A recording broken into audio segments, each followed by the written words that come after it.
Smash the like button if you agree that Seth Rollins doesn't need Paul Heyman as his manager at this point of his career. Paul Heyman loves to leech off of main event talent. All right, so let's talk about WrestleMania 41 Night 1. The first match, Gunther versus Jey Uso for the World Heavyweight Championship. Triple H made a mistake. Why would you book a world title match as the first match on the card at WrestleMania over CM Punk, Roman, and Seth? Listen, this is WrestleMania. Every main event should be for a title, either Charlotte, Tiffany, or Gunther and Jay. But the main event should be for a fucking title, not a Paul Heyman on a pole match. That's what it is. A Paul Heyman on a pole match. Nobody cares about this main event. Because you're saying that Paul Heyman is more important than a world title. Last time I checked, I thought everybody fights for world titles. Who the fuck fights for Paul Heyman? A Paul Heyman on a pole match. For years and years and years, ever since WCW went out of business, they always treat the world title like a mid-card title. All I'm saying is, I'm old school. The main event should always be for a title, or something has to be on the line, and not a human being, not a Paul Heyman on a pole match. Last year, that was different. That main event had stakes. I'm talking about Rocky, Roman, Seth, and Cody. If Roman wins, that means the main event for night 1 will be a no DQ match. That match had stakes. That means if Roman wins, the main event for night 2 would have been a no DQ match. That means that match has stakes. Cody was fighting for something. So, what are my thoughts about Jey versus Gunther? Man, I hated the ending. Why would you have Gunther tap out to Jey Uso, a man who was not a submission fake pro wrestler? Why is Gunther a WrestleMania loser? I did not like this match. I will give it maybe a 6, because why would you have Gunther tap out? Put Gunther to sleep, but don't tap out Gunther, pin him. I don't get it. This made Gunther look weak. So, was this Jey's best match as a singles guy? I'ma say maybe, but it's Gunther. He makes every man look good in his matches. It's just, I did not like the fact that he tapped out to Jey Uso. Do I believe that Jey will have a great run as the World Heavyweight Champion? I'm gonna say no. I will give him maybe 4 months as the World Heavyweight Champion. All right, so which match was better, Gunther and Sammy or Gunther and Jey? I'm gonna say Sammy and Gunther. That match was way better. Now, don't get me wrong. I do love Jey Uso. It's just, I'm not sure he's ready to be a World Heavyweight Champion on Raw. So here's my main concern with Jey Uso. I don't like his offense. His offense is very sloppy, but let's hope he cleans up his offense in his matches as the world champion. Because, bruh, you are the world champion. No more slacking off. You gotta get better as a fake pro wrestler. You cannot be botchy or sloppy. You just beat Gunther. You put Gunther to sleep. You tapped out Gunther. So you better get better as a fake pro wrestler. All right, so let's talk about the next match. The Royal Raiders versus the New Day. Now, what are my thoughts about the New Day so far as heels? I feel like Triple H has really dropped the ball on the New Day in terms of their heat has kind of gone down. It's like, bro, they have lost so much momentum. I would say when they first turned heel, they were the biggest heels in the company, but Triple H did not keep it up. I mean, I wanted them to do more heel stuff. Triple H has low-key made them ordinary. Oh yeah, on commentary, they revealed the fact that the New Day are WrestleMania losers. I'm like, bro, I did not know this. I never noticed that the New Day never win matches at WrestleMania. I never knew that. I just wanted Triple H to do more with the New Day heel turn. But I'm gonna keep on saying it. I feel like Kofi Kingston should have turned on Xavier Woods. We did not want to see a heel New Day. I asked for a heel Kofi Kingston. Turn on Woods and then make Kofi Kingston a top heel as a singles guy. That was better booking, not a heel New Day. We did not ask for that. But this match was obvious. We all knew that the New Day were going to win this match. I will grade this match a 5 out of 10. This was a filler match. Nothing crazy, just a filler match. I don't care what anybody else says, man. The War Raiders are boring. So it was time for them to drop those belts. And that's why the New Day beat the War Raiders, because they're boring. All right, so here's my pitch. I think that the New Day should hold those belts for 1 year. Because the only good tag team on Raw is maybe the Alpha Academy, but that's about it. So I say, why not? They should hold those belts for over 1 year. Hopefully, the New Day will gain back their momentum and their heat. All right, so let's talk about the next match. Jade Cargill versus a heel Naomi. Now, people are saying that, oh, Triple H has buyer's remorse with Jade Cargill. I'm like, hold on, bro. Jade Cargill, this match might go down as the first non-title female match at WrestleMania. So by that same logic, Jade made history. Jade is a big deal.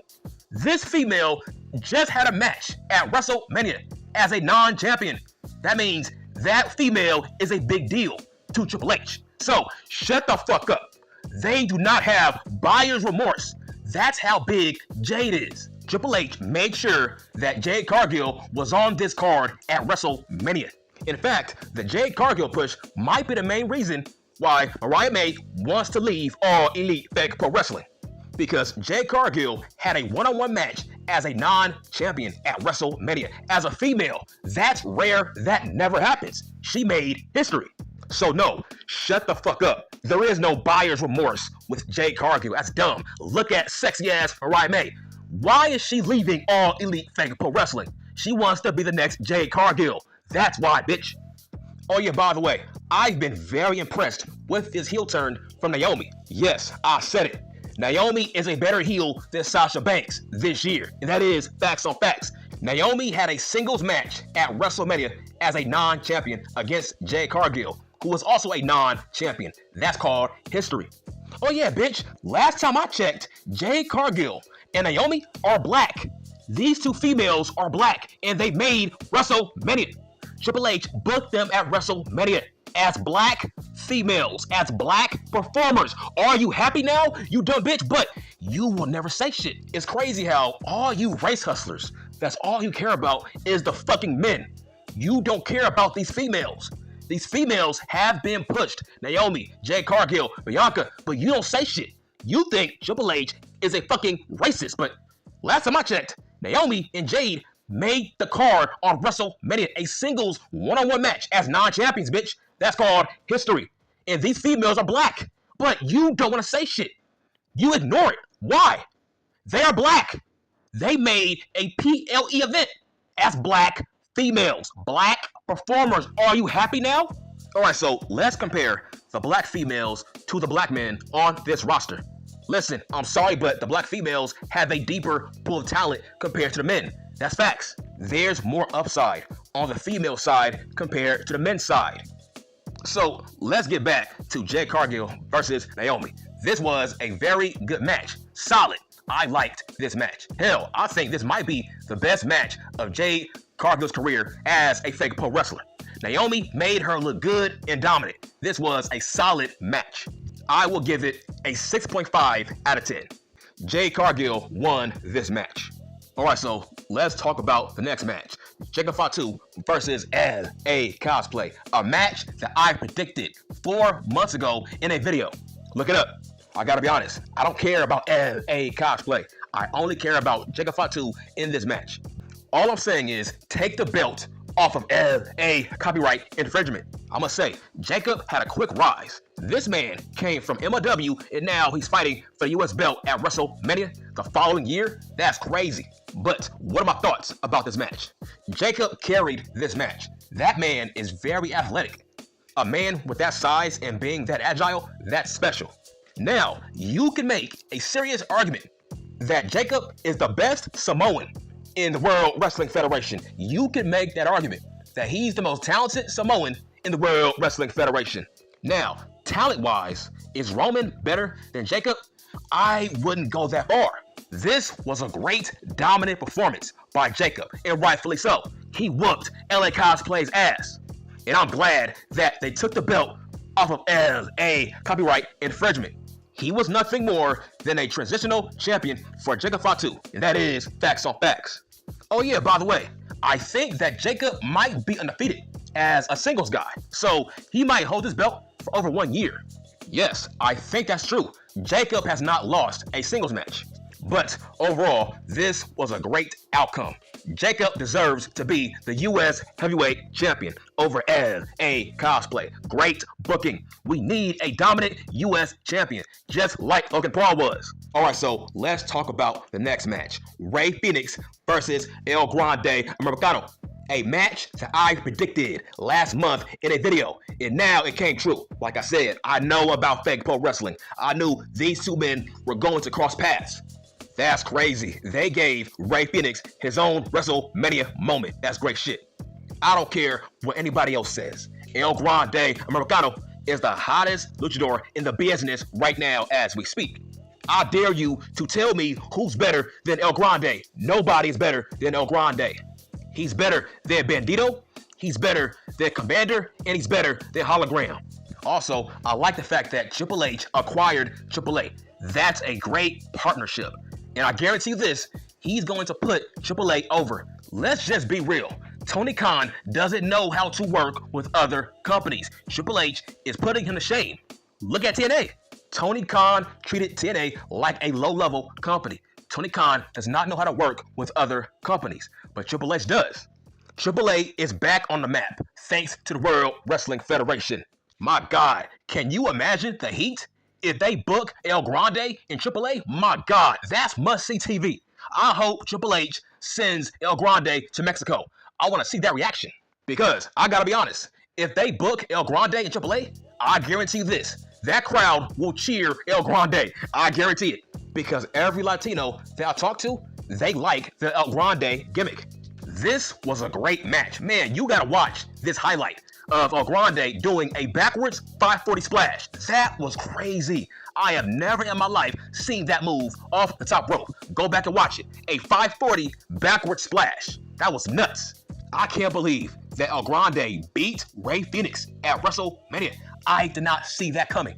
I thought Rey was going to win this match, man. I'm shocked. Like I said, please book El Grande in AAA. I want to see that reaction overseas in Mexico. I also want to see El Grande versus Vikingo. That's a dream match. Please book that match, Triple H. I guarantee you this. Merchandise for El Grande is going to sell like hotcakes. Just imagine a El Grande action figure. I can't wait. El Grande shirts. Man, this is a great gimmick, and his shirts are going to sell like hotcakes. Like I said, he's the hottest luchador in the business right now. I will give this match an 8 out of 10. This was a great match. Hopefully, they run it back.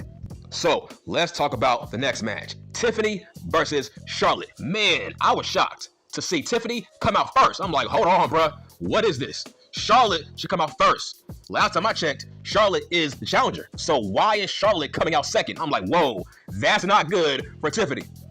Wow, I'm shocked and surprised that Tiffany beat Charlotte. Man, I thought Charlotte was going to win this match. Listen, say what you want about Charlotte, but that female is a great fake pro wrestler in the ring. Tiffany earned this victory. This match went back and forth. Like I said, I thought Charlotte had this match won. I'm telling you, Tiffany is a megastar. I want to see Tiffany versus sexy ass Mariah May. I will give this match a 6 out of 10. All right, so let's talk about the main event. CM Punk versus Roman Reigns versus Seth freaky Rollins.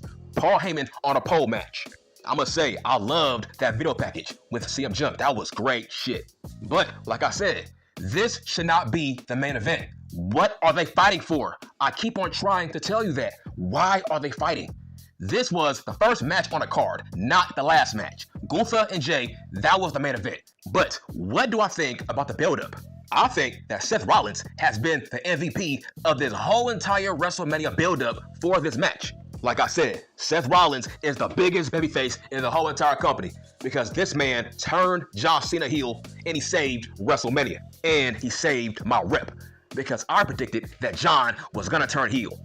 I must say, this will go down as a top 3 triple threat match of all time in World Wrestling Federation history. This was great stuff. This was great drama, great theater. This was a Paul Heyman on a pole match. Whoever wins sides with Paul Heyman. I can't believe that Paul Heyman turned on CM Punk and he turned on Roman Reigns, his tribal chief. Like I told you about Paul Heyman, he only manages main eventers. He does not manage mid-card guys. That's why he's overrated. That's why he's Phil Jackson. He only wants to manage top guys because he's lazy. Paul Heyman doesn't want to grow and nurture and build up a mid-card guy to be a main eventer. Paul Heyman does not do that. He wants a ready-made product, just like Seth freaky Rollins. That's why Paul is overrated. He's Phil Jackson. He's not Jimmy Hart. He's not Jim Cornette. He's not Don Callis. He's not Bobby the Brain Heenan. He wants a ready-made product that was already a top guy beforehand. Come on, let's be real. Anybody can manage Brock Lesnar. You mean to tell me that Don Callis cannot manage a young Brock Lesnar? Get the fuck out of here. That's what I mean by Paul Heyman is overhyped. He's overrated as a manager. My question is, why didn't Paul Heyman manage his low-level ECW guys during the Invasion angle? That's my point. Instead, Rhino became a low-tier mid-card guy in the World Wrestling Federation. Why didn't Paul Heyman manage Rhino? That would have been a great duo. Oh yeah, I forgot. He doesn't want to build up mid-card guys to be main eventers. He wants a ready-made product, like a Kevin Owens, Randy Orton, CM Punk, Roman Reigns, Seth freaky Rollins, guys like that. What about Cesaro? What about Curtis Axel? Failed mid-card guys that Paul Heyman managed. I mean, what can Paul Heyman do for Seth Rollins? Seth is a Hall of Famer. He doesn't need Paul Heyman. What can Paul Heyman do for Seth freaky Rollins? Nothing. Seth was a fucking top guy before Paul Heyman. Like I said, he's a leech. Paul is a leech. Here's my point. What about Sherry? What about sensational Sherry? She managed a young Booker T and a young Stevie Ray when those guys were nobodies, but she built them up as main event talent. That's my point. She built those guys up from the ground up. Paul Heyman does not do that. So Paul Heyman turns on CM Punk, he turns on Roman, and he sides with Seth freaky Rollins, and Rollins wins the match, and I guess he turns heel. So what next? Most likely Seth will go after Jey Uso. Most likely. I believe Seth will go after Jey Uso. But how will this work? Because Seth is a full-time guy. Paul is not a full-time manager who wants to show up every week. So how the fuck is this going to work? I will give this match a 9 out of 10. This was a great match, a great triple threat match. My grade for night 1 is 7 out of 10, and I'm done.